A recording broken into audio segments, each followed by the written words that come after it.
Okay, so at the end of the last video, we had taken power, our power that we learned in equation that we learned in grade 11 physics. Power is equal to work over time. And then the voltage equation that we learned earlier in this unit, potential difference is equal to work over charge. Rearranging this for work then is equal to QV. We subbed it into our power. And then Q over delta T is I, so we got power is equal to IR. And then using Ohm's law, power is equal to IV. And then using Ohm's law, V is equal to IR, we subbed in for V and got I squared R, and then we subbed in for I and got V squared over R. So these are our three equations for power. You don't really, if we were going to do a test exam on it, I would say you wouldn't have to memorize these two because you can get them pretty easy by using Ohm's law. These second two become important when you're changing either the voltage and seeing what happens to the power, or if you're changing the current and seeing what happens to the power. Because if you doubled the voltage and you looked at this P equals IV equation, you might think that power would double. But when you double the voltage in a particular circuit, the I is also going to double, because in a particular circuit, the R doesn't change. Okay? And so if you double the voltage, the current will double and the power will get bigger by a factor of 4, which you could also see if you just went to this equation and said, oh, I double the voltage and that gets squared, power will get bigger by a factor of 4. If you triple the current, then the voltage will triple and the power will get bigger by a factor of 9. So these two come in handy whenever you're changing the voltage or the current in a particular circuit and trying to see what happens to the power. The R doesn't change in a particular circuit. Okay? So, but for a minute or two, I want to go back and I want to look at our grade 11 equation, power is equal to work over time. If you remember from grade 11 physics, we said that work done was equal to the change in energy. And in this case, it'll be the change in electrical energy over time. And so if we think of our power company, New NB Power, it doesn't actually sell power. It actually sells you the energy.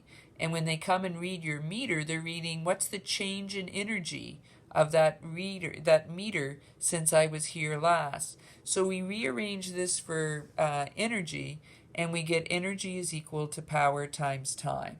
Okay? Now power we know is measured in watts, and energy is measured in time is measured in seconds, and that gives us joules, which is what energy is measured in. But when we're talking about power that we sell, so it's not really that my light is 120 watt light or 100 watt light. It's really my light is 100 watt light and I leave it on for 2 hours. Or my oven needs 240 whatever watts of power. How long do I run it for? So the power company is really incorrectly named. It's really an energy company, right? It sells us the energy that we use by running different appliances that take so much power for certain periods of time. Okay, so if you were to look at your power bill, you would see that it's not in joules. A joule is a really small unit of measure when we're talking about electricity that we use in our houses. So instead of measuring the power in watts, we will switch it to kilowatts by dividing, of course, by 1,000, right? And instead of talking about the time in seconds, we will switch it to hours by dividing by 3,600 seconds per hour, watts per kilowatt. Okay? Now, if we didn't do that, your electric bill, like the amount of electricity you were using, would be this big, huge, humongous number that wouldn't have any meaning to anyone. So instead of using joules, you will see on your power bill, if you ask your folks if you could take a look at it, that it will be kilowatt hours is what it will be in. Okay, kilowatt hours. So change your watts into kilowatts, your seconds into hours, and then you'll get more reasonable numbers. And oftentimes, the energy company, the power company, will apply to the energy board to ask if it could increase its rate.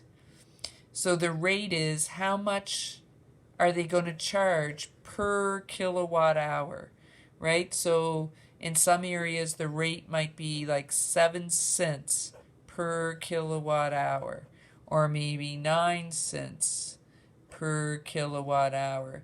And really, you might say, hey, that's not too much. It's actually the base rate, the service rate of the upkeep of the lines and stuff that usually end up costing more than the amount of electricity we spend each month, assuming that you're in a home that's insulated and you don't do crazy things with the electricity. So we can figure out how much it costs to dry your hair or boil the kettle or cook a batch of rolls or cookies with the equation the cost is equal to the rate that the power company is charging times the amount of energy that it takes or the work that's been done. Okay? And so part of what you're going to do today, the practice questions, will be with these guys, and you'll need power in there too. Okay?